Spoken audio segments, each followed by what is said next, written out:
The economics of antitrust.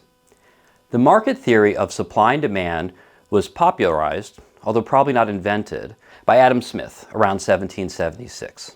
Just as America declared its independence, neoclassical economics began to explain the relationship between supply and demand, price and quantity of goods. I'll give you a very brief and admittedly oversimplified version of this concept so that you can use it to understand antitrust.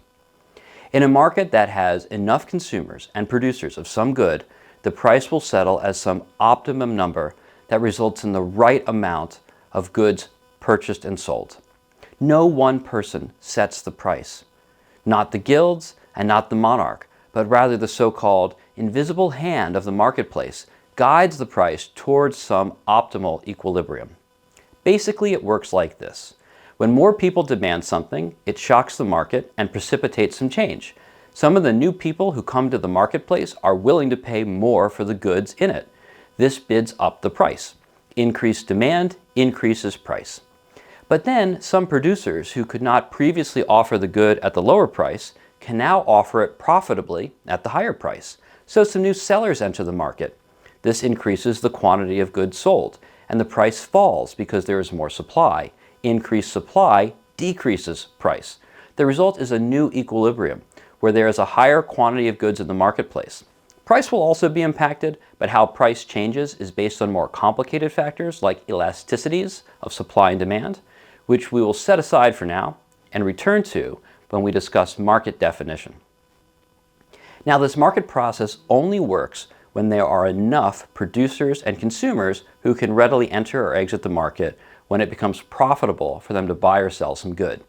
I just described to you an extreme situation called perfect competition, which is where entry and exit from markets is virtually frictionless and free. Something entirely different happens, however, when market entry is difficult or impossible. Monopoly is a market situation where only one firm sells a particular good and where it's hard or impossible for other sellers to enter that market. Monopoly can occur for many reasons. Monopoly can arise naturally, as in an organization that becomes efficient as it gets larger due to positive economies of scale, so that goods tend to be made by just the one firm who can produce them at the lowest cost. Electrical grids, for example, are natural monopolies. Once an electric grid is established to deliver power to homes and businesses, setting up a redundant grid would be inefficient. Monopoly can arise when companies continuously innovate and simply make better stuff at lower cost. Meta's Facebook social networking platform, for example, achieved widespread adoption due to its user-friendly interface and the like button, and its initial focus on college students. Facebook had a monopoly in social media for a while, but it has decayed. This illustration shows competitive monopolies are less durable than natural ones. They require constant innovation to maintain market position. Monopoly can arise from mergers and acquisitions.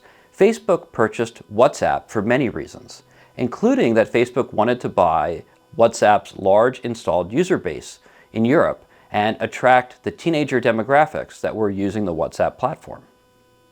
Monopoly can also occur through legal action, such as guild laws like the ones we discussed earlier, or when one firm gets a patent. A patent is a lawful right to exclude others from commercializing some patented invention. This is a way that the government can effectively grant a monopoly. Again, monopoly refers to a market condition where there is one seller of a particular good or service. As a related aside, where there is one buyer, we call that monopsony. A classic example of monopsony is a factory town or a coal mining town, where the only firm who buys labor is the company that basically owns the town. Hershey, Pennsylvania is a famous example of a factory town. If you lived there in the 20th century, you probably worked for the Hershey Company. Intellectual property law is deeply connected to the themes of antitrust law economics because, as mentioned earlier, you can get a monopoly from obtaining a patent. Patent and antitrust are two sides of a coin, and that would be an interesting lesson for another day. Why should we care?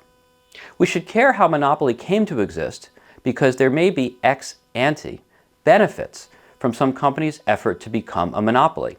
Ex ante benefits, meaning ones that occurred in the past mean that when the company was striving to become a monopoly, they may have done some good. They may have developed some innovations, lowered price, increased quality, done other things that are considered good for competition and the marketplace. The result of that effort is the monopoly, and the monopolist now has pricing power, at least in an indirect way.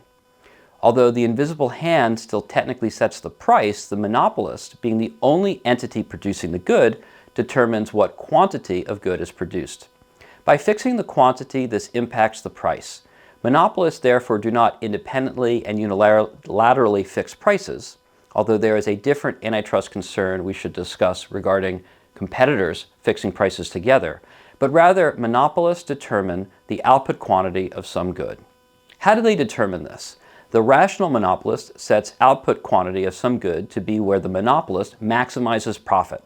This is not necessarily the highest possible price, but rather what we call the monopoly price. Although monopoly prices are usually higher than competitive prices, that is because the monopoly controls output. By restricting output and based on the laws of supply and demand, price tends to go higher. This output restriction is a way that a monopoly produces fewer of goods than would be produced in a competitive marketplace. This in turn results in a higher price, but is not directly the harm. The harm is that some would-be consumers who would otherwise obtain the good because their transactions would occur in a competitive marketplace, those transactions do not happen under conditions of monopoly. This lack of transactions, the transactions that never came to be, are referred to as dead weight loss to society. The absence of these sales, which we calculate as monopoly harm, is the harm that antitrust law generally seeks to prevent. We'll next discuss how modern antitrust law tries to reduce this dead weight loss, and then we'll talk briefly about some new ambitions from the so-called neo-Brandesian school of antitrust, who very recently decided that antitrust law should do much more than preventing dead weight loss. But let's not get ahead of ourselves. First, let's establish the core of American antitrust law with a brief review of the recent U.S. legal history of antitrust law and its three major actions: the Sherman Act of 1890, the Clayton Act of 1914, and the Federal Trade Commission Act of 1914.